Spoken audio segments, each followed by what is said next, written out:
Assalamualaikum warahmatullahi wabarakatuh. Waalaikumsalam. Ya, Waalaikumsalam warahmatullahi wabarakatuh. Masya Allah.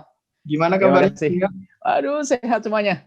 Sehat. Semoga yang di sana sehat semuanya, dijaga oleh Allah. Amin, amin, amin. Alhamdulillah. Baik, sebelum kita mendengarkan tausiah yang disampaikan dari guru kita tercinta Buya Yahya, mari kita siapkan hati dan pikiran kita untuk menyimak ilmu yang akan beliau sampaikan dengan tema paham akidah. Insya Allah, Buya, kepada guru kita tercinta Buya Yahya, dengan segala hormat kami persilahkan. Allahumma sholli ala Sayyidina Muhammad. Sallallahu alaihi Sholli ala Sayyidina Muhammad. wasallam. Wassalatu ala Nabi Muhammad. Allahumma sholli alaihi. Bismillah. Assalamualaikum warahmatullahi wabarakatuh. Alhamdulillahi al-wahidil ahad al-fardis samad alladzi lam yalid wa lam yulad wa lam yakul lahu kufuwan ahad. Wassalatu wassalamu ala imami al-muwahhidin akrami da'i ila al-imani wa tauhidi sayyidina Muhammad sallallahu alaihi wasallam wa ala alihi wa ashabihi wa tabi'ina lahum bi ihsanin ila yaumiddin. Allahumma ya rabbana tsabbit qulubana ala imani bik ala dinik ukhshurni yawmal qiyamati ma'a zumrati habibika sayyidina Muhammad wa tahta liwa'ihi urzuqna ya rabbana taubata qabla al-maut wasyahadata 'indal maut wal jannata ba'dal maut. Amma ba'd. Yang sangat kami cintai, kami muliakan, merindu ridha Allah yang ada di negeri jauh di sana, di Jerman. Semoga Allah senantiasa memberikan keistiqomahan dan tanda-tanda keistiqomahan itu, yaitu kriun dan anda untuk mengadakan kajian-kajian seperti ini. Allah Maha Tahu walladzina jahadu fina lanahdiyannahum subulana. Siapapun yang berusaha mendekat kepada Allah, berusaha mencari jalan Allah, Allah akan bukakan jalan tersebut. Yang berusaha untuk menjaga imannya, Allah akan jaga. Yang menjadi masalah adalah mereka yang teredor, mengentengkan. Orang kalau berhati-hati tidak akan jatuh. Tapi orang sembrono itulah yang akan kepleset. Khususnya di dalam masalah keimanan. Dan iman adalah hal yang terpenting dalam hidup kita. Memahami akidah ini penting sekali. Semua yang kita miliki tidak akan ada harganya kecuali ada iman yang benar. Orang bisa berderma miliaran, akan tapi jika tidak didasari atas iman, tidak akan bisa memetik buahnya nanti di akhirat. Ia di dunia disanjung oleh manusia, tapi di akhirat tidak akan diterima oleh Allah Subhanahu wa Ta'ala. Begitu juga ibadah-ibadah yang lainnya. Akan tapi iman ini akan menyelamatkan kita nanti di akhirat, di hadapan Allah Subhanahu wa Ta'ala. Dan tentunya dengan ilmu ya seperti yang kita adakan saat ini, semoga ini menjadi wasilah atau sebab kita semakin kuat iman kita dengan akidah yang Allah ridhoi dan akidah yang benar. Dalam hadis Jibril yang sangat masyhur tentang baginda Nabi, kedatangan seorang laki-laki yang dengan baju bersih putih dengan rambut yang hitam pekat, akan tapi tidak tampak kalau dia itu melakukan sebuah perjalanan. Tapi orang ini orang dianggap asing di kalangan sahabat Nabi. Tidak ada yang kenal. Kalau tetangga pasti kenal. Tapi ini orang asing, tapi kok seperti tidak melakukan perjalanan yang jauh. Bajunya masih bersih dan sebagainya. Lalu bertanya kepada Nabi, bertanya tentang iman, tentang Islam, tentang ihsan. Nah, itu masyhur dengan istilah hadis Jibril. Iman, Islam, ihsan. Islam adalah dengan 5 hal yang disebutkan. Bersaksi tidak ada Tuhan selain Allah, Nabi Muhammad utusan Allah, asyhadu alla ilaha illallah, Islam, kemudian sholat, puasa, zakat, haji. Itu rukun Islam. Dan insya Allah ini sudah rata-rata sudah melakukannya. Bersyahadat dia, melakukan sholat oke, membayar zakat insya Allah bagi yang punya rezeki. Kemudian juga melaksanakan ibadah haji, berpuasa setiap Ramadan tentunya. Biarpun kisah puasa kalau di Jerman ada kisah unik, ketemu siang yang sangat panjang, pahalanya semakin gede.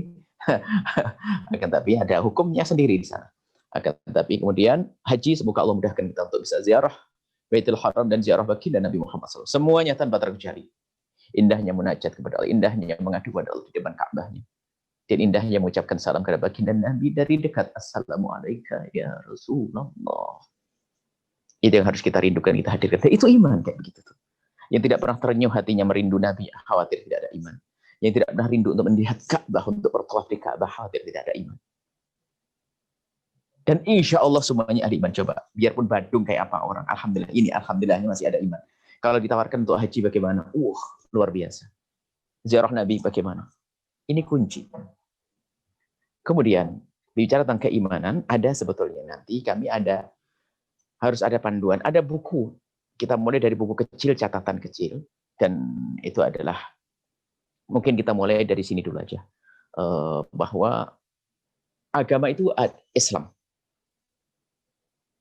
Agama yang benar adalah agama Islam.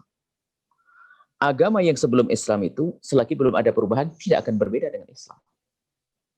Agamanya nabi-nabi terdahulu tidak ada beda. Urusan sifat-sifat Allah sama. Yang kita pelajari hari ini sama dengan diajarkan kepada pengikut Nabi Nuh, Nabi Adam, Nabi Lut, Nabi Musa. Urusan keimanan tidak ada berbeda. Hanya urusan masalah muamalah, urusan sesama manusia, urusan transaksi, urusan ini, urusan fikih lah, urusan furu' ada perbedaan. Ada yang dihapus dan ada yang tidak dihapus. Tapi masalah keimanan satu, tidak ada beda. Dari masa ke masa. Bahkan di antara umat Nabi Muhammad nggak boleh beda. Namanya usul aqidah. Tidak boleh berbeda di dalam usulul aqidati. Yang berbeda adalah keluar dari Islam. Cuman di sana ada furu'ul aqidati. Usul aqidah adalah pokok-pokok keimanan.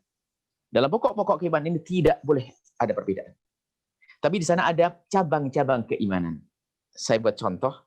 Usul pokok keimanan adalah kita wajib berkeyakinan, yakin karena disebutkan di dalam Al-Quran tentang sirat, tentang jembatan. Disebutkan oleh hadis Nabi, Jirsin Mamdud, satu jembatan yang dibentangkan di punggung neraka jahanam untuk nyebrang ke surga.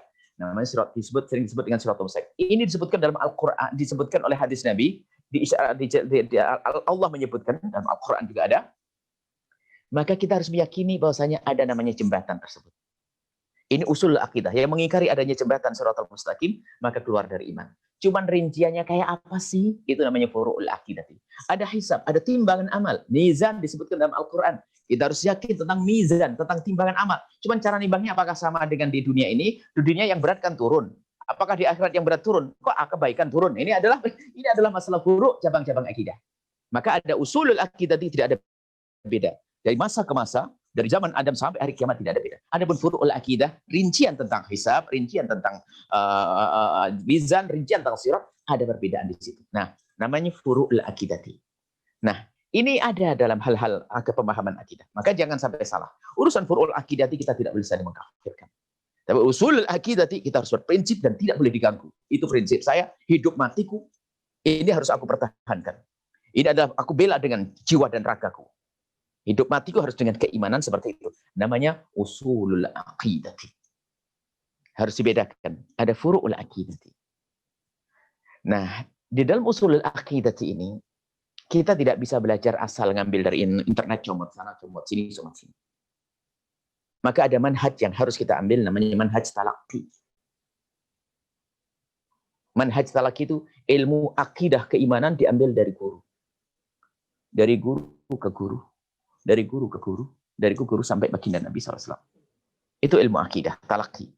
Dan kita mengembalikan cara talaqi ini agar kita tidak gampang terkontaminasi dengan pemikiran yang datang.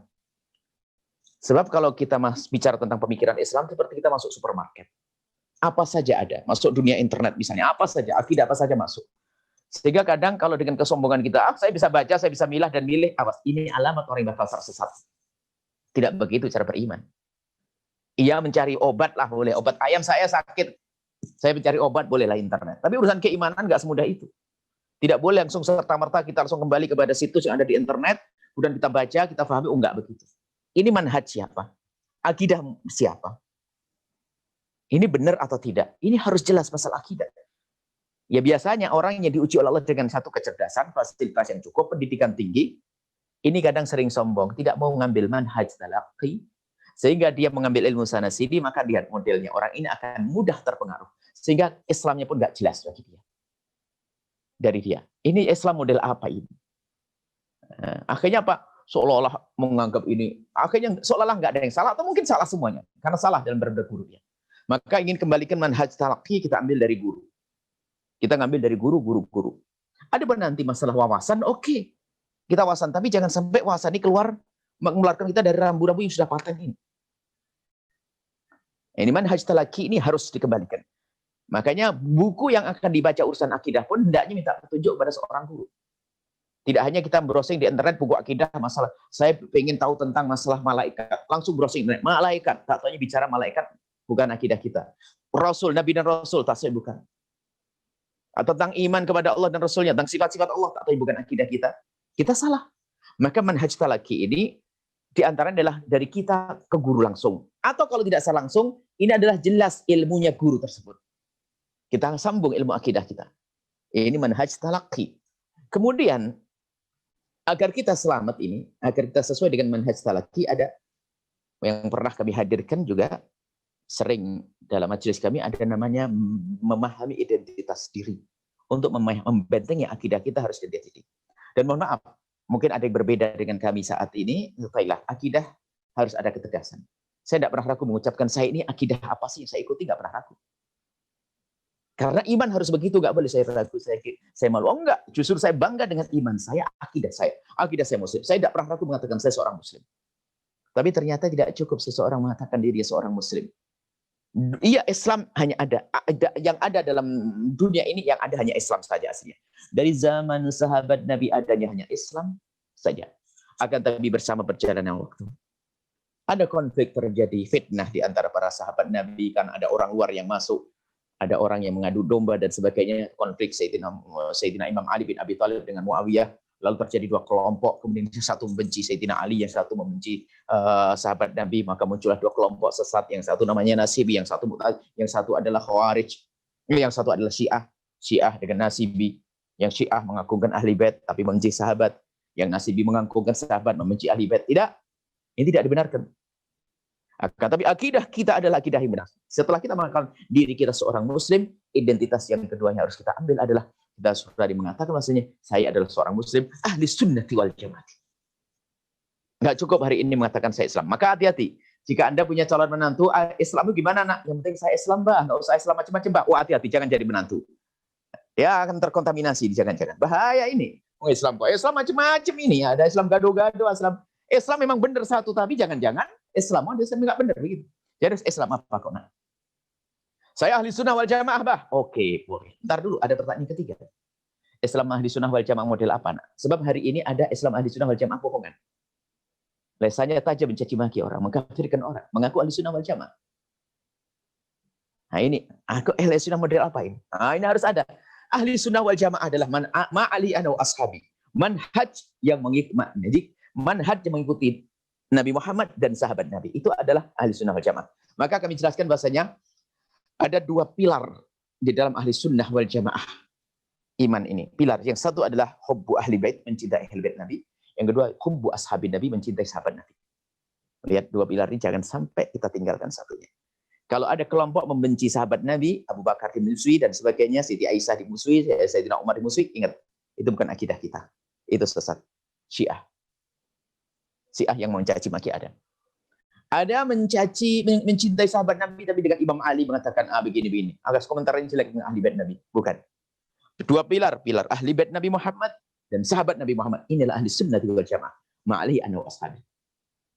Nah ini terus berkembang. Akan tapi ternyata bersama berjalannya waktu ini ada penyelewengan juga. Penyelewengan juga. Maka setelah ahli sunnah wal jamaah, semuanya mengaku saya ikut sahabat Nabi, semua mengaku ikut Nabi Muhammad, tapi ternyata banyak penyelewengan. Penyelewengan akidah. Maka bersama berjalannya waktu, penyelewengan ini, Allah selalu memunculkan mujaddid fiddin. Tokoh yang bisa meluruskan agama. Maka pada penghujung abad ketiga, abad keempat, Allah menghadirkan seorang alim besar, yaitu Imam Abul Hasan al-Asy'ari. Itu imam kita. Di tempat yang lain ada Abu Mansur al-Maturidi, nanti Abu Ja'far al-Tahawi. Ini beliau tidak mendatangkan sesuatu yang baru. Akan tapi setelah ada muncul akidah-akidah sesat termasuk Mu'tazilah waktu itu, sehingga perlu dikembalikan lagi kepada manhajnya baginda Nabi SAW, manhajnya sahabat Nabi. Maka muncullah Imam Abul Hasan Asy'ari yang pemikirannya kemudian dibaca oleh murid-muridnya, dikembangkan lagi maka menjadi manhaj Asy'ariyah. Makanya seorang tidak cukup mengatakan dirinya seorang muslim, dia harus berani mengatakan bahwa dia ahli sunnah wal jamaah. Setelah mengatakan ahli sunnah wal jamaah model apa? Asy'ariyah atau Maturidiyah. Asy'ariyah atau Maturidiyah. Ini harus keyakinan. Dan saya tidak pernah ragu dalam sebuah diskusi, di saat saya lupa mengatakan saya Asy'ari, tiba-tiba ini kejadian di Bekasi sana, suatu ketika, ada sebuah hotel, saya ada membahas tentang akidah sesat. Lupa kalau saya mengatakan saya itu Asy'ari. Rupanya pemateri pertama itu langsung yang diantem adalah akidah sesat adalah Asy'ari. Kan saya diantem habis di situ kan. Ya karena saya tidak mengatakan saya. Maka saya katakan saya Asy'ari dan saya akan pertahankan akidah ini karena saya yakini. Dan saya akan jelaskan. Akhirnya dari awal akhir akhirnya sudah tidak indah lagi karena membela akidah saya. Terus sampai akhir, sampai ujung, penghujung. Nah, akidah Asy'ariyah atau Maturidiyah. Maturidiyah banyak ada di Turki, ada di India, itu Maturidi. Kemudian di India. Kemudian kalau Asy'ari, ini dua-duanya adalah menyebar ke dunia. Khususnya Asy'ariyah. Hampir memenuhi dunia. Abul Hasan Asy'ari itu adalah cucu daripada ke atasnya Abu Musa al-Asy'ari. Nah, bukan Syekh Hasyim Asy'ari. Syekh Hasyim Asy'ari orang besar, tapi beliau adalah pengikut Imam Hasan Asy'ari, tapi jauh. Banyak ulama-ulama yang lainnya masih. Kita tidak hanya mengatakan adanya Abul Hasan Asy'ari saja, bersamaan itu juga namanya ada Abu Ja'far At-Tahawi. Abu Ja'far At-Tahawi adalah orang besar. Ada yang di Mesir sana waktu itu, sezaman dengan Abul Hasan Asy'ari, tetapi sungguh namanya kebenaran. Biarpun beliau adalah tidak pernah berkomunikasi, muncul sebuah kitab, ini yang ngarang Abul Hasan Asy'ari, ini Abu Ja'far At-Tahawi, tidak ada perbedaan. Hak karena kebenaran. Cuman ini nasib kitabnya Abu Ja'far At-Tahawi, namanya kitab Aqidah Tahawiyah ini punya nasib buruk. Kenapa? Banyak mensarai dari orang akidahnya sesat. Numpang kata Abu Ja'far At-Tahawi lalu mencari kitab ini dengan semaunya sendiri. Nah, ini tapi akidah At-Tahawi adalah benar hak. Kemudian setelah itu maka seorang mengatakan adalah Asy'ariyah. Harus yakin Asy'ari. Kadang kita tidak mengerti Asy'ari. Cuman ciri Asy'ari itu gimana sih? Sudahlah sederhananya begini saja dah. Orang awam tidak, orang kampung kita tidak ngerti saya itu Asy'ari. Cuman dia kalau suruh mengatakan Allah wujud, kita langsung lancar sampai akhir. Itulah Asy'ari. Allah wujud, kita bakok dengan sifat-sifat 20. Nah ini. Kemudian setelah dia mengatakan Asy'ari, karena sekarang ada juga yang mencoba memalsukan data Abu Hasan Asy'ari. Abu Hasan Asy'ari itu bukan orang main-main. Beliau adalah pengikut Mu'tazilah. Bukan sekedar menjadi pengikut, menjadi imam Mu'tazilah selama 40 tahun. Beliau adalah dididik oleh gurunya. Al-Jubai itu adalah suami daripada ibundanya, ayah tirinya. Jubai itu adalah imam Mu'tazilah. Abu Ali Al-Jubai. Imam Mu'tazilah yang mendidik Abu Hasan Asy'ari sampai menjadi orang alim dalam Mu'tazilah. Cuman Allah menunjukkan kebenaran kepada Abu Hasan Asy'ari keluar dari ayahnya. Di tempat ayahnya, diskusi sampai keluar, sehingga naik ke mimbar lalu berkata, aku lepas jubahku ini seperti aku melepas akidah Mu'tazilah menuju akidahnya baginda Nabi SAW, dilepas. Hanya ini saja kejadiannya terjadi, Abu Hasan Asy'ari keluar dari Mu'tazilah. Tidak ada lagi perubahan akidah lagi setelah itu. Cuman di hari ini sudah ada muncul seolah-olah mengatakan Abu Hasan Asy'ari punya 3 fase. Fase sesat Mu'tazilah, fase yang dia sebutkan, dan fase terakhir adalah akidah menurut dia. Enggak. Yang ada Abu Hasan Asy'ari hanya 2 fase. Fase dan berakidah. Tidak ada 3 fase. Kalau memang ada 3 fase, beliau orang besar pasti akan mengatakan lepas jubahnya lagi. Tidak ada pelepasan jubah yang kedua kalinya. Adapun sebuah kitab yang disebut kepada Abu Hasan Asy'ari seperti kitab Al-Ibanah dan sebagainya, banyak pemalsuan, ada dipalsukan di dalamnya, ada tetsis, ada disusupkan. Karena ada beberapa cetakan dengan cetakan, antara cetakan dengan cetakan ada perbedaan. Ini adalah masalah Abu Hasan Asy'ari. Jadi Abu Hasan Asy'ari adalah imam kita. Ulamanya ulama Asy'ariyah. Pemikiran Asy'ari yang selama kita ikut. Jadi dalam berakidah kita ikut Abu Hasan Asy'ari atau Imam Maturidi. Kemudian setelah orang mengatakan dirinya adalah Asy'ari harus berani mengatakan lanjutannya. Apalagi Sufi. Sebab ada orang membenci orang membenci Asy'ari. Orang katanya mengikuti Abu Hasan Asy'ari tapi benci kaum tasawuf. Tasawuf adalah hak, ilmu membersihkan hati. Bahkan sejarah tasawuf itu panjang. Hanya di akhir-akhir ini diracuni, dicemar. Nama tasawuf dirusak. Seolah-olah tasawuf adalah membawa kesesatan. Memang ada orang-orang sesat dalam bertasawuf. Itu bukan urusan kita. Orang sesat dalam beragama bukan urusan kita. Tasawuf al-haq membersihkan hati. Tasawuf itu adalah makom yang ketiga adalah iman, Islam, iman. Kemudian satu al-ihsan. Tasawuf itu adalah ihsan. Bagaimana kita merasa dilihat oleh Allah terus. Muraqabah. Anta budallah ka'annaka tarafa ila takun tarafa inahu. Beribadah seolah kita melihat Allah. Dan itu kita tidak mungkin. Akan tapi hendaknya kita merasa dilihat oleh Allah. Maqam ihsan. Dan itu akan dididik oleh ahli tasawuf. Bukan tasawuf kisah, bukan tasawuf bualan. Tasawuf ceritanya sampai semalam suntuk, nggak pernah tahajudan. Bukan itu, bukan. Tasawuf yang sungguh, yang dia menjadi dekat kepada Allah. semakin lembut hatinya, baik dengan sesama. Itu tasawuf yang diajarkan, tidak ngedengki, tidak ngedendam kepada sesama. Tasawuf. Dan pembesar. Ya lihat Salahuddin Al-Aidwi Sufi, bagaimana beliau menghalau musuh-musuhnya. Muhammad Al-Fatih, Sufi. Jadi tasawuf dari masa ke masa sudah ada. Cuma di akhir ini ada yang mengatakan tasawuf adalah afyun, tasawuf adalah racun. Dia adalah mencuplik dari sisi ada memang orang-orang sesat yang mengatasnamakan tasawuf. Sebab tasawuf itu kendaraan mewah. Kalau nengkreng di atasnya sudah langsung pangkat. Sehingga ada orang bukan ahli tasawuf ngaku ahli tasawuf. Kenapa? Dengan dia mengaku ahli tasawuf langsung disanjung orang. Makom, dihormati, wali, segala macam. Inilah perusak-perusak tasawuf. Kita tidak punya urusan dengan manusia semacam ini. Kita perlu seperti Imam Ghazali, Imam Haddad, Imam Bushairi, Syekh Abdul Qadir Jailani. Syekh Abdul Qadir bukan buku, itu pun bukunya Syekh Abdul Qadir Jailani banyak dipalsukan oleh orang-orang datang setelahnya. Ada orang yang meracuni, berdusta, memalsukan kitab-kitab.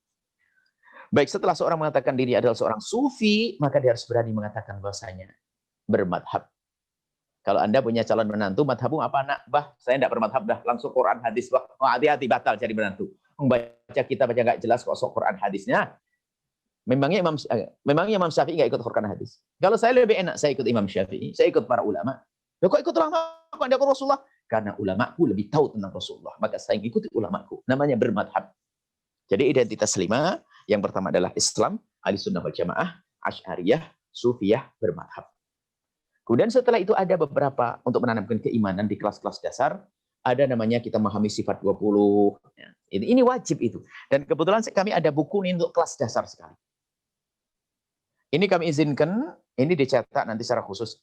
Seandainya teman-teman di Jerman boleh diizinkan, boleh dicetak di Jerman, tapi hanya untuk di Jerman saja. Dengan catatan dicetak yang bagus. Bukan fotokopi yang disebar lalu dibuang nanti. Kalau memang ada kesiapan mencetak yang bagus, silahkan mau dijual suka-suka. Akan tapi ini adalah akidah 50, ini adalah sangat dasar. Kalau seandainya nanti ingin kursus dengan kami dalam 1 jam, ini selesai. Kita berpemahaman, kita menggunakan Zoom yang berikutnya. Nanti dalam 1 jam ini akidah 20, ini yang pertama. Nanti ada lanjutannya adalah masalah hari akhir. Kemudian yang ketiga adalah masalah syubhat. Tuduhan-tuduhan apa sih yang dihadirkan oleh musuh-musuh Islam, musuh-musuh akidah yang benar kepada kita, dan bagaimana runtutnya, bagaimana nolaknya, itu ada. Cuman dasarnya diduduk. Anak-anak kecil harus tahu ini. Bukan anak kecil, ibu-ibu sepuh juga perlu ini. Bapak-bapak sepuh juga perlu. Ini ringan sekali. Ini hanya sampai kurang lebihnya 100 halaman, kecil, 95 halaman. Ini akidah 50 adalah sifat Allah dan sifat Rasulullah. Ini sifat Nabi. Sifat Nabi dan Allah. Nanti ini bisa dibaca dengan ringkas, sengaja kita hadirkan dalam seringan-ringannya. Agar menjadi ciri khas. Jadi ciri Asy'ariyah itu yang memahami sifat ini. Biarpun kita tidak mengerti saya Asy'ari, tapi sudah memahami sifat ini. Akidah 50. Ini akan dibaca, ini jadi muqarrar kewajiban bagi kelas kursus. Jadi gini, kita punya sekolah, program sekolah. Sebelum masuk sekolah mereka harus paham. Misalnya anak SMA. Anak SMA tidak akan boleh melanjutkan SMA kecuali sudah memahami ini. Kemudian ada lagi kami fikih praktis. Fikih praktis itu ringan, fikih praktis bagaimana wudu, sholat dan sebagainya. Ini ringan sekali dan kitab kecil. Bahkan kalau kami ini sebelumnya 2 kali pertemuan selesai dibaca. Kalau pelan-pelan, kalau cepat 1,5 jam, karena pendek, tinggal nanti direnungi sendiri. Kemudian fikih praktis agak panjang, maksudnya karena fikih perlu pemahaman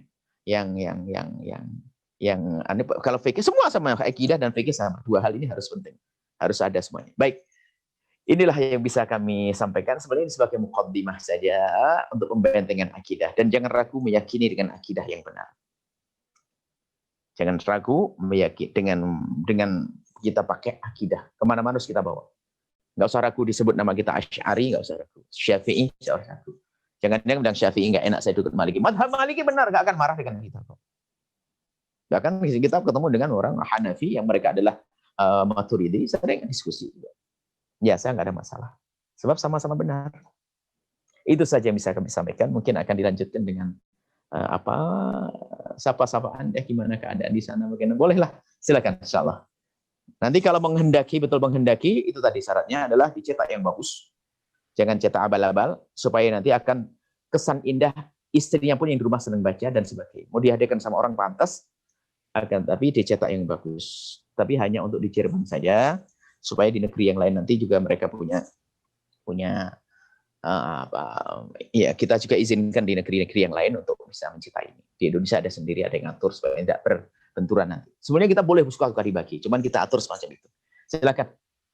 Kita kembalikan kepada pembawa acara. Terima kasih. Baik, alhamdulillah, syukron kathiron. Kami haturkan kepada guru kita tercinta, Buya Yahya. Semoga apa yang telah beliau sampaikan dapat bermanfaat untuk kita semua. Dan semoga kita senantiasa menjadi hamba yang selalu diberikan hidayah Amin. oleh Allah SWT dan terus diteguhkan dalam akidah yang benar, yaitu Ahlus Sunnah wal Jamaah Asy'ariyah. Amin. Amin. Amin. Amin ya Rabbal. Baik hadirin, dan untuk mengenai buku, insya Allah kami sangat tertarik sekali. Insya Allah nanti kami koordinasi lagi. Insya Allah kami menyambut dengan itu, Buya. Terima kasih, jazakallah khairan, Buya. Baik hadirin, kita memasuki sekarang sesi tanya jawab.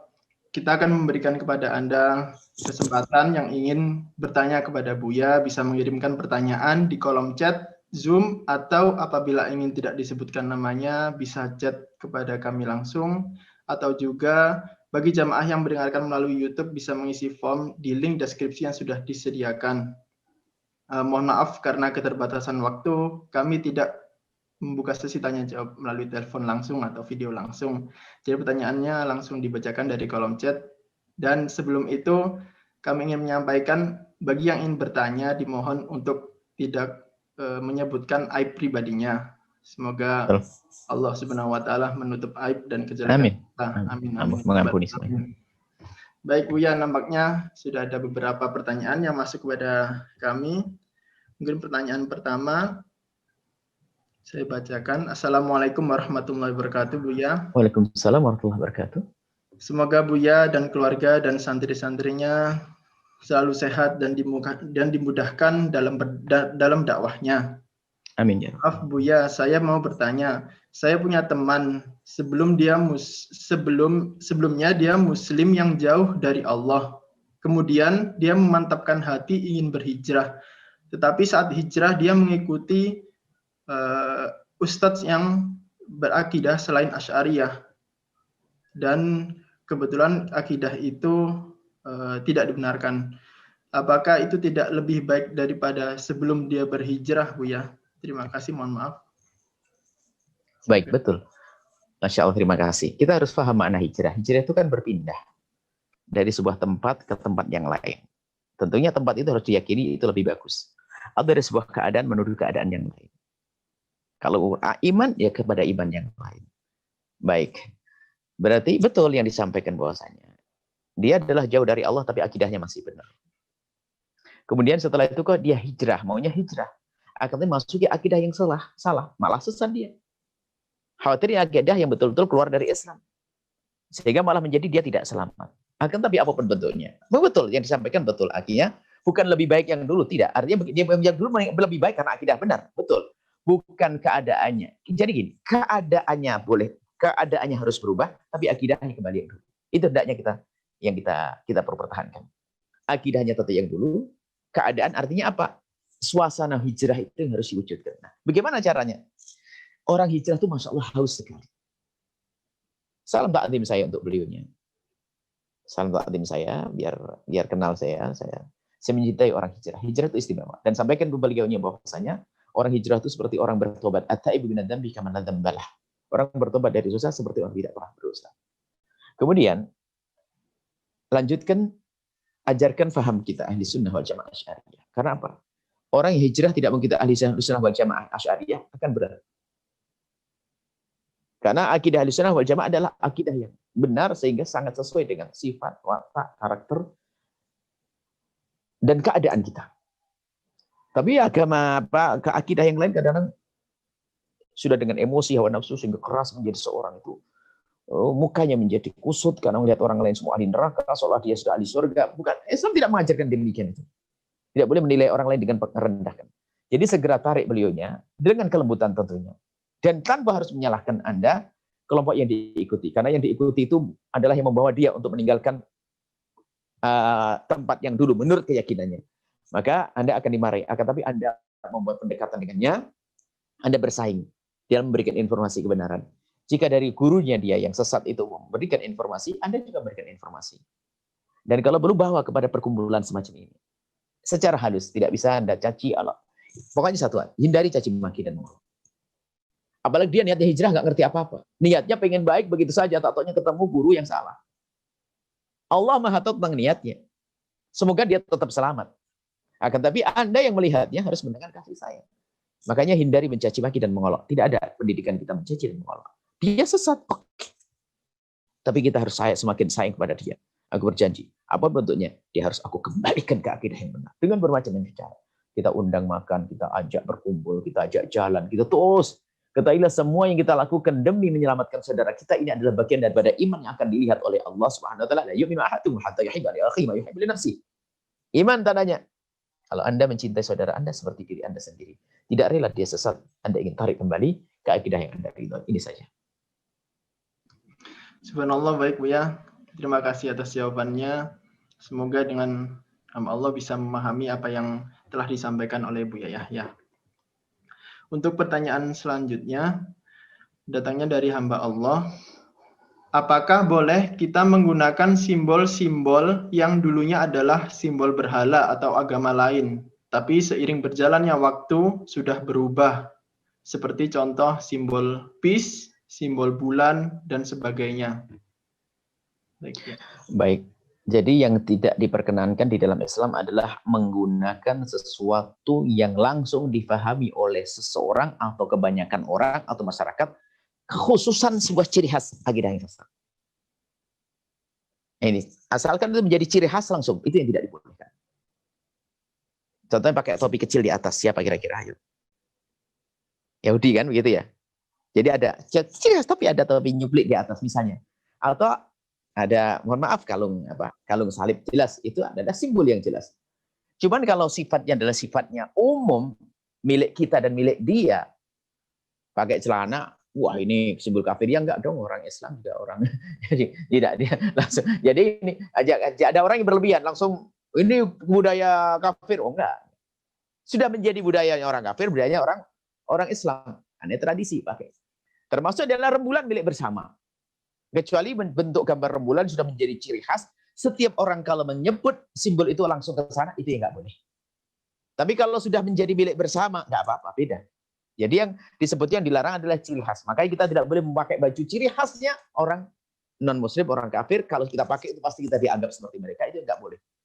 Apapun, syiarnya orang kafir nggak boleh kita. Tapi kalau itu bukan merupakan syiar, ya nggak ada masalah. Bukan merupakan syiar, ya bebas. Jadi ya asalkan maknanya tidak bertentangan, itu boleh-boleh saja dan harus kita waspadai. Kadang kita juga terburu-buru mengatakan orang punya misalnya bintang tuh bingung. Bintang itu kan kalau tidak bintang segitiga, segi 4, segi 5, segi 6, segi 7, segi 8. Lebih dari itu namanya bukan bintang nanti. Kita ngambil salah satu seginya saja sudah bingung kan. Segi 5 adalah bintang segi ini. Akhirnya kan bintang milik samanya. Cuma kadang-kadang ada sudah terlanjur mendahului kita pakai bintang segi berapa. Segi 6 bintang apa, itu dipakai Yahudi. Ya, itu jelas kalau bintang seperti itu jelas. Tapi yang lainnya, wah ada bintang segi 5 dipakai. Ini berarti di Indonesia pakai bintang segi 5 nggak boleh. Nggak seperti itu. Selagi di kalangan masyarakat tidak menjadi ciri khasnya sebuah kelompok akidah, maka itu tidak apa-apa. Asalkan tidak ada makna yang jelek, makna yang bertentangan dengan syariat. Makna. Bicara simbol ada urusannya dengan pandangan manusia. Adapun maknanya itu adalah makna, itu masalah masalah ilmu keyakinan. Apa yang bermakna? Ya makna itu adalah contoh ya, memang bukan sebuah ciri khas, tapi sebuah kejelekan di dalamnya. Gambar maknanya jelek. Apakah mohon maaf mungkin gambar yang tidak pantas jadikan simbol, itu kan maknanya jelek. Atau gambar berhala, kalau gambar berhala juga tidak boleh. Gambar berhala. Apa bentuknya gambar berhala menjadi syiar Islam tidak boleh. Sebab maknanya juga tidak boleh secara zahir juga ciri khas mereka. Seperti itu. Semoga Allah menjauhkan kita dari hal demikian. Hanya yang kami inginkan adalah kita juga jangan gampang menjustis, menghukum orang bahwasanya wah ini simbol mereka. Kadang mereka memakai simbol itu tidak tahu kalau itu simbol mereka sama sekali. Cuman kalau memang betul-betul simbol itu di sebuah negara menjadi sebuah syiar, maka ya jangan dibawa simbol itu ke negara itu. Tapi di negara kita nggak ada yang tahu itu. Nggak ada masalah. Yaitu permasalahannya itu saja.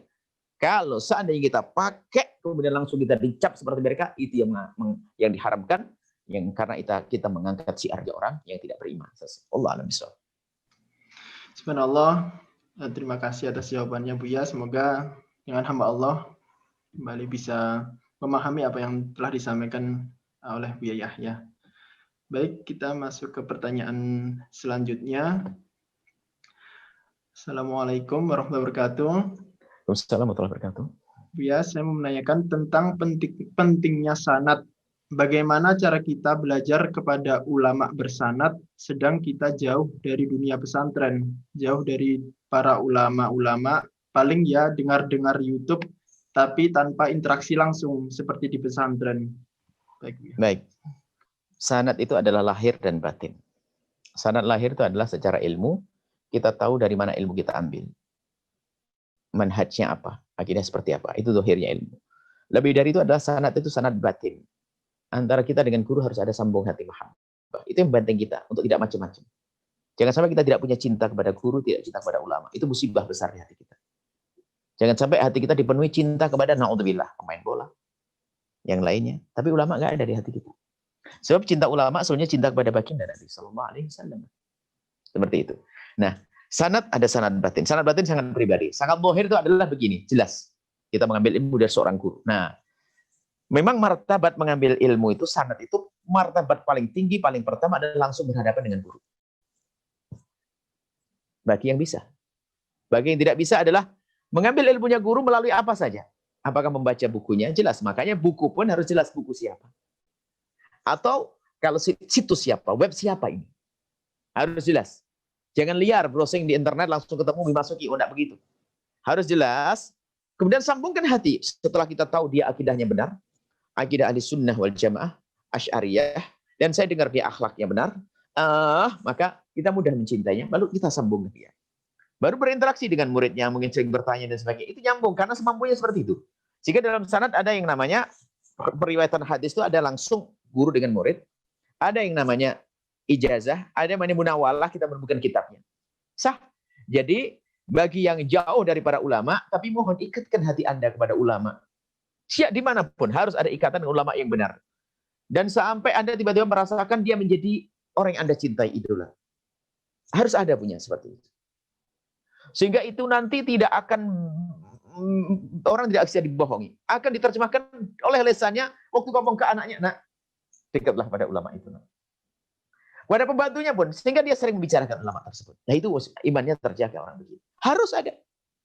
Saya punya mahabbah, ulama banyak iya, secara umum iya, tapi nanti harus ada mengarah pada ulama-ulama yang spesial khusus. Itu harus, biarpun kalau seandainya belum bisa sampai kepada ulama yang khusus, paling tidak akidahnya benar. Kita punya ulama-ulama akidahnya benar, di Indonesia itu banyak, di luar negeri juga banyak, sambungkan dengan mereka. Artinya begini, jangan Anda masuk mendengar YouTube-nya orang kecuali Anda sudah tahu. Tidak cukup kalimat yang benar, tidak cukup. Karena apa? Terbawanya hati itu perlahan. Anda mendengar kalimat yang benar dari seorang tokoh. Tapi biar bukan tokoh akidah yang benar. Anda terpesona di hari yang pertama, di hari kedua, hari ketiga. Sampai Anda mendengar ke-5 kali, 10 kali Anda terpesona. Sehingga Anda jatuh cinta kepada tokoh tersebut. Tak taunya di balik kalimat yang bagus, ternyata dia membawa akidah yang sesat. Anda sudah terlanjur mencintai, sehingga Anda bisa membela kesesatan. Ini kan bahaya pada akhirnya. Jadi harus tahu betul ulama ini. Kita larang anak-anak baca bukunya orang akidah sesat, jangan dibaca. Oh katanya orang faedahnya benar. Masih banyak kita yang akidah benar, banyak faedahnya. Tapi kita akan bisa filter. Itu awal kehancuranmu kalau kau sombong, sok bisa memfilter. Nah ini.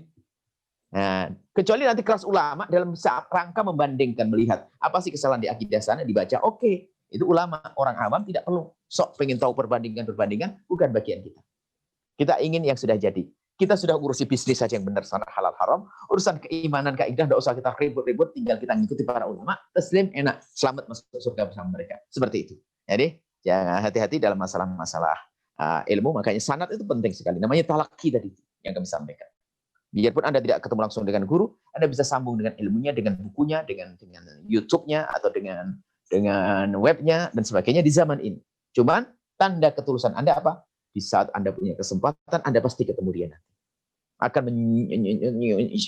menyingsingkan baju Anda, akan kerahkan tenaga Anda untuk bisa ketemu dengan beliau. Itu namanya sambung sudah. Wallahu a'lam bishawab. Subhanallah. Jazakallah khairan atas jawabannya Buya. Semoga dengan hamba Allah juga bisa memahami kembali apa yang telah disampaikan oleh Buya Yahya.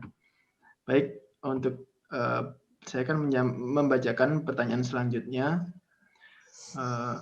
Semoga Buya selalu dalam lindungan Allah Ta'ala. Amin.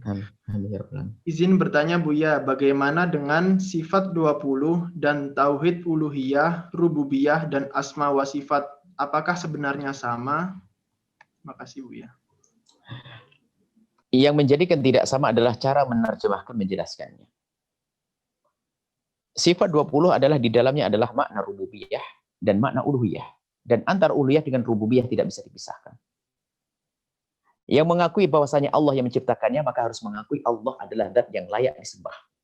Yang memisahkan adalah tidak benar. Nah, ini yang membagi tauhid menjadi 3, uluhiyah, rububiyah dipisahkan. Seolah-olah orang kafir dulu itu sudah beriman dengan rububiyahnya. Allah yang menciptakan, tapi belum menyembah secara khusus. Oh enggak, mereka belum beriman. Tidak bisa dipisahkan antara uluhiyah dengan rububiyah. Itu dalam istilah saja. Orang mengimani Allah adalah Tuhannya yang layak disembah, yang harus sembah. Tuhan yang menciptakannya, itu adalah nggak bisa dipisahkan. Nggak boleh. Aku percaya bahwasanya Allah adalah Tuhan yang menciptakanku, tapi aku tidak menyembahnya. Nggak sah imannya. Maka yang mengatakan ada iman dengan tauhid rububiyah saja tanpa uluhiyah itu nggak sah. Inilah kesalahan orang yang membagi 3 tauhid itu di sini. Seolah-olah orang-orang mereka kan, akhirnya dia punya tujuan untuk mengkafirkan ulama-ulama yang lain. Bahwasanya tawasul menjadi syirik karena apa? Dia mempercayai Tuhan adalah yang menciptakannya, akan tapi dia menyembah yang selain Allah. Nah ini nggak ada itu semuanya. Kita tidak pernah menyembah orang mati, tidak pernah menyembah kuburan. Jadi sebetulnya cara menerjemahkannya ini yang salah. Tauhid uluhiyah dengan rububiyah tidak bisa dipisahkan. Nggak ada. Mereka mengatakan apa? Ada orang percaya. Kalau ditanya Tuhan mereka apa? Tuhanku adalah Allah. Tapi mereka masih menyembah berhala.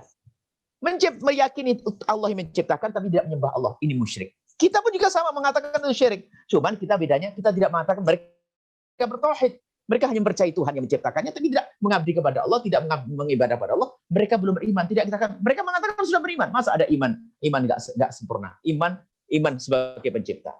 Boleh percaya bahwa dia menciptakan, tapi di saat dia menyembah selain berhala, maka keluar dari keimanannya.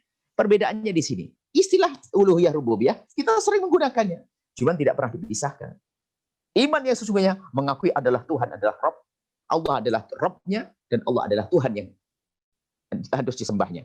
Ini adalah uluhiyah rububiyah, tidak bisa dipisahkan. Atau asma wa sifat. Kita semua mengakui Allah punya nama yang harus kita yakini, dan sifat-sifat. Cuman ada orang tujuannya dalam asma wa sifat ini adalah ingin mencoba membuat satu definisi khusus untuk mengeluarkan orang-orang di luar keyakinan mereka tentang sifat-sifat Allah. Sifat-sifat Allah, sifat 20 adalah tidak bisa dipungkiri.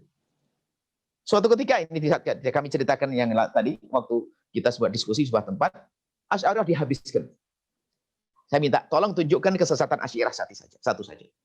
Asy'ariyah itu kan sifat 20 ini. Coba mana yang salah dari sifat 20? Bahkan kebalikan, orang yang mengingkari sifat 20 keluar dari iman. Allah ada yang mengatakan Allah tidak ada kafir. Allah Maha Dahulu yang mengatakan Allah baru kafir. Allah adalah berbeda dengan makhluknya. Allah sama dengan makhluk kafir. Allah Maha Kuasa mengatakan Allah tidak kuasa kafir. Ayo, siapa berani mengatakan? Siapa berani menyalahkan sifat 20? Tidak ada yang berani menyalahkan. Karena apa? Itu pasti tidak akan. Dan sifat Allah bukan hanya 20 kita sebut. Sifat Allah itu banyak. Hanya sifat 20 dibahas oleh para ulama kita karena sifat 20 ini yang mengundang kontroversi. Orang mulhidin yang tidak percaya adanya Allah dijelaskan dengan sifat wujudnya. Kaum falasifah mengatakan alam dahulu dijelaskan dengan yang dahulu hanya Allah. Sifat kudrah dan iradah masalah Mu'tazilah. Kalam Mu'tazilah. Ada perdebatan di situ, maka perlu dijelaskan secara khusus agar kita keluar dari kesesatan. Ada yang lainnya Rahman Rahim, sudah Allah Maha Kasih, selesai. Nah, ini. Jadi masalah kemudian asma sifat lah. Mereka ingin mengatakan kaum Asy'ariyah mengingkari sifat-sifat Allah. Tidak. Yang sudah ditetapkan Allah kita tidak pernah mengingkari. Cuman manhaj cara memahaminya. Sifat Allah sudah Rahman, Rahim, sifat Qudrah, innallaha ala kulli syai'in qadir dan sebagainya. Itu adalah sifat-sifat Allah. Cuman mereka ingin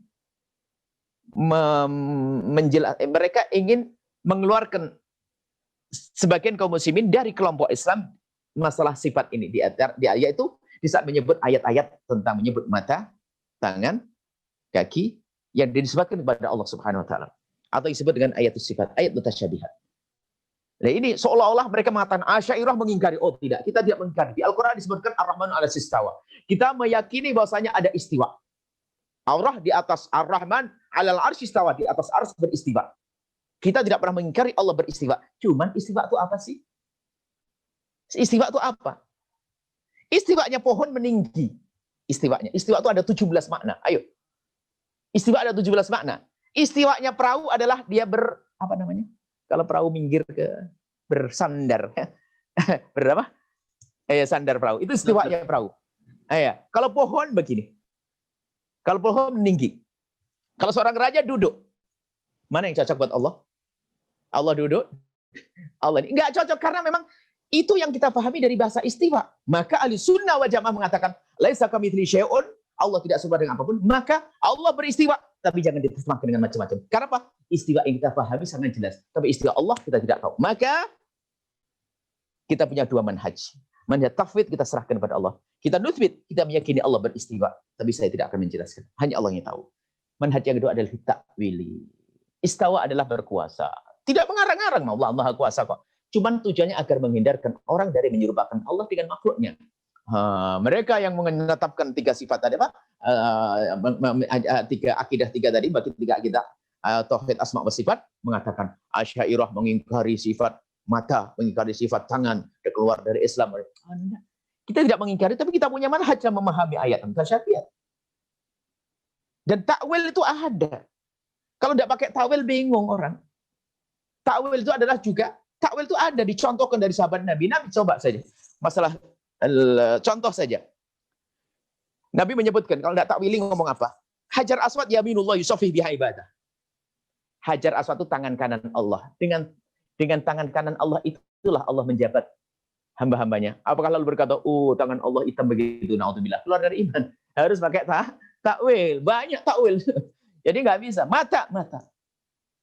Tidak boleh. Sehingga kalau keluar dari takwil, kita tidak mencari takwil atau pakai tafsir, akan muncul khayalan dalam diri kita.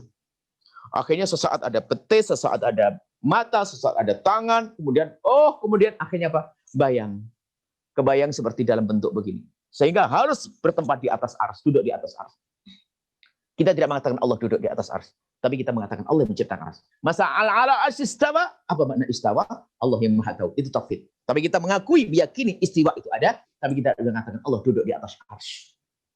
Mereka lihat yang membagi sifat dengan tiga ini mencoba menjelaskan. Orang Asy'ariyah itu kok bodoh banget katanya. Wong menjelaskan Allah duduk di atas ars saja kok nggak bisa. Ars itu kan paling besar makhluk Allah. Kemudian Allah ada di atasnya. Di sebuah tempat namanya makan adami, makan tempat yang tidak ada. Coba, ini adalah kebelingernya. Allah yang Maha ada berada di tempat yang tidak ada. Demikian. Ini Allah Maha ada berada di tempat yang tidak ada. Ini adalah sebuah kesesatan. Tapi kita tidak mengatakan ars ciptaan Allah. Sebelum adanya ars, Allah sudah ada. Dan Allah tidak perlu kepada ars. Dan setelah Allah menciptakan ars, Allah tetap ada seperti sebelum menciptakan ars. Allah tidak perlu dengan ars.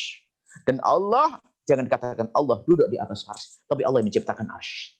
Allah istawa, iya, lal arsy. Tapi jangan katakan duduk. Istawa maknanya belum apa? Maknanya apa? Kita serahkan pada Allah. Ada pun istawanya raja, iya bertahta di singgasana. Saya istawa itu ala kursi, aku duduk di atas kursiku karena aku manusia. Tapi tidak bisa ini disamakan dengan Allah. Justru yang mengatakan mereka itu, yang bagi tiga sifat menjadi tiga tadi, itu justru diam-diam masuk di dalam menyerupakan Allah dengan makhluknya. Tanpa mereka sadari, sehingga gelar mereka adalah kaum mujassimah, musyabbihah, menyerupakan Allah dengan makhluknya.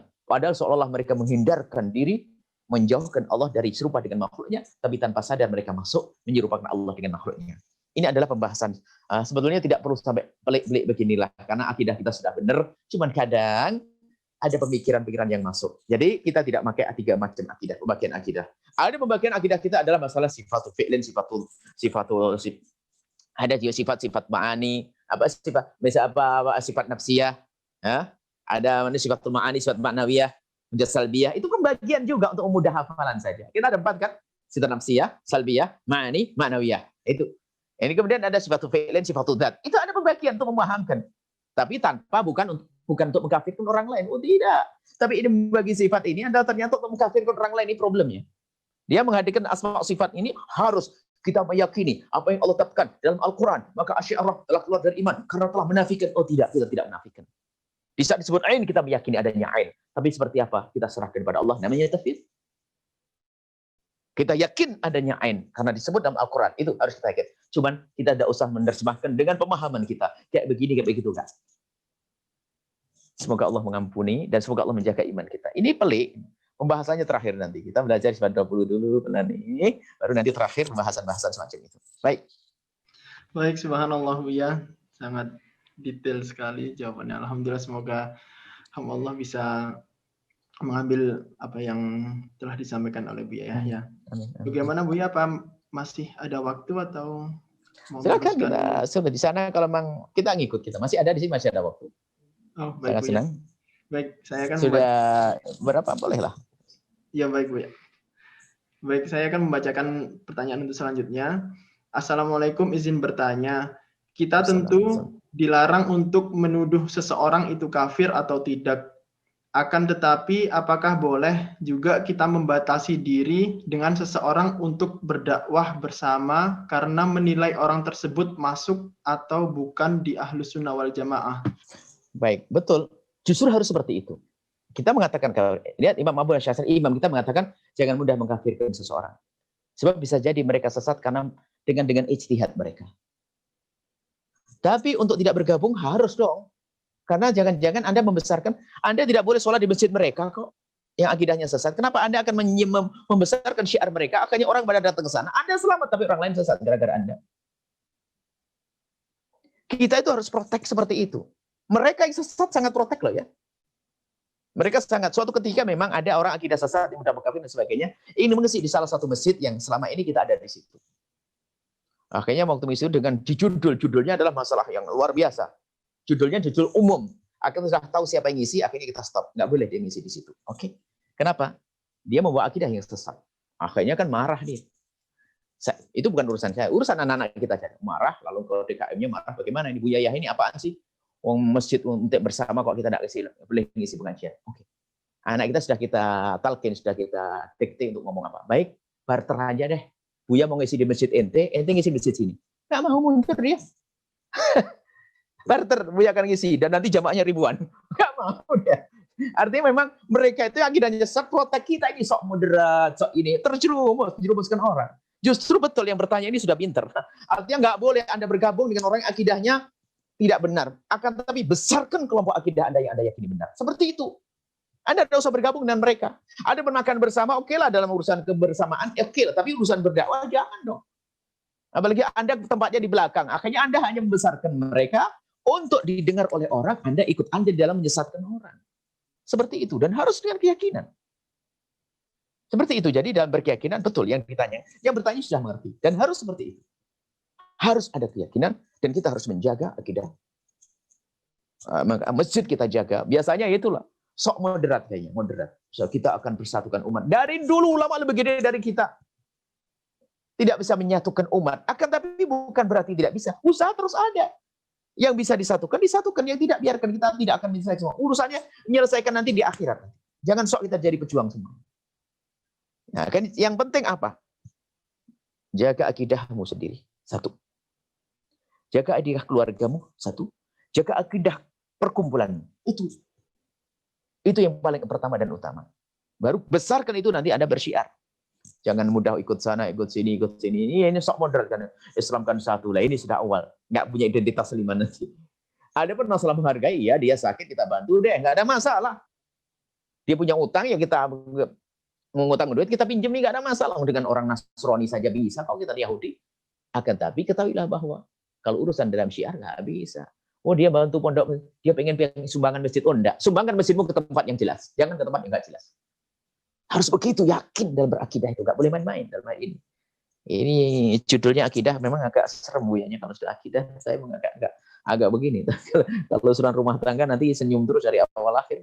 Kalau akidah memang saya tegas begini. Karena kalau tidak dibentengi begini jebol nanti. Baik, silakan. Baik Buya. Terima kasih atas jawabannya. Jazakallah khairan. Subhanallah. Semoga bisa bermanfaat untuk hamba Allah dan untuk kita semua yang mendengarnya. Baik, nampaknya telah habis waktu kebersamaan kita bersama Buya Yahya.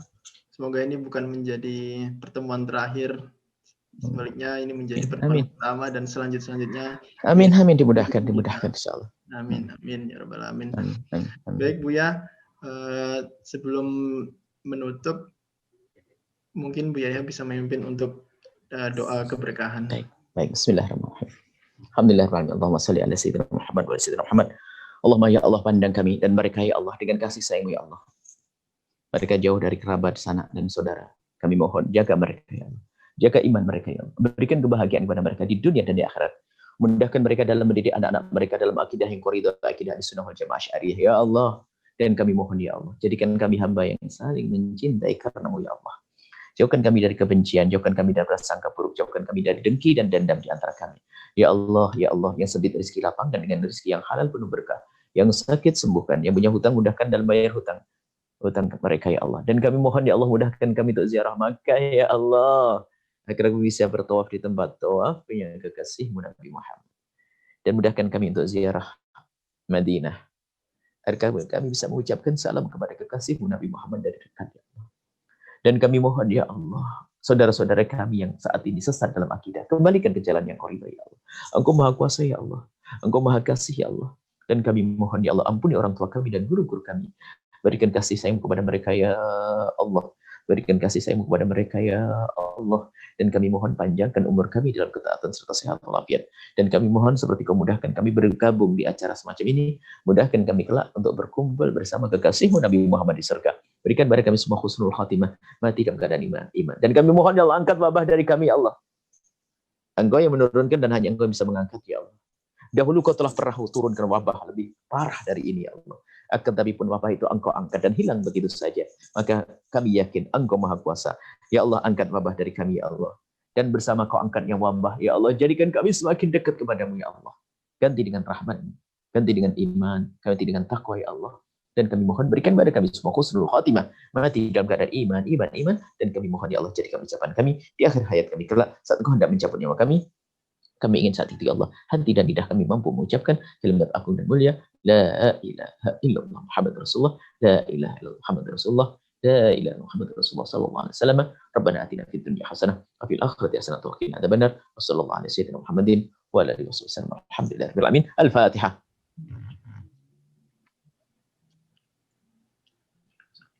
Oh boy.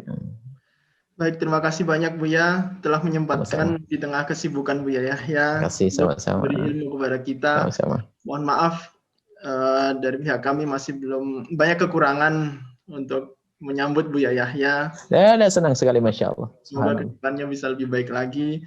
Amin, amin. Sekali lagi terima kasih dan mohon maaf Buya. Baik, Masya Allah. Kami mohon diri, Masya Allah semuanya. Assalamualaikum. Mohon doa selalu. Assalamualaikum. Waalaikumsalam.